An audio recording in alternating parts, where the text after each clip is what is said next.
Hey guys, in this video, I will show you how to add a Canva design to Shopify. All right, let's begin. First, open your Canva project and select the design you want to add to your Shopify store. Click the Share button at the top right, then choose More. From the options, select Embed. Canva will generate an HTML embed code for your design. Click Copy to copy this code.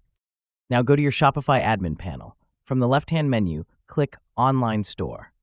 This will take you to the Themes section. Scroll to your current theme and click Customize. In the theme editor, decide where you want the Canva design to appear. It could be in the header, main content area, or footer. Click Add Section, then search for Custom Liquid. Select it to insert a new liquid code block into your layout.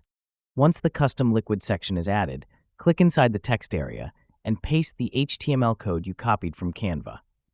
After pasting, you'll see a live preview of your Canva design directly within the Shopify editor. You can drag and drop the section to adjust its position on the page. Once you're satisfied, click Save in the top right corner to apply the changes to your store. So that's basically how you can add a Canva design to Shopify.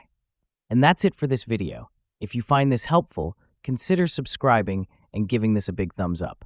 Thanks.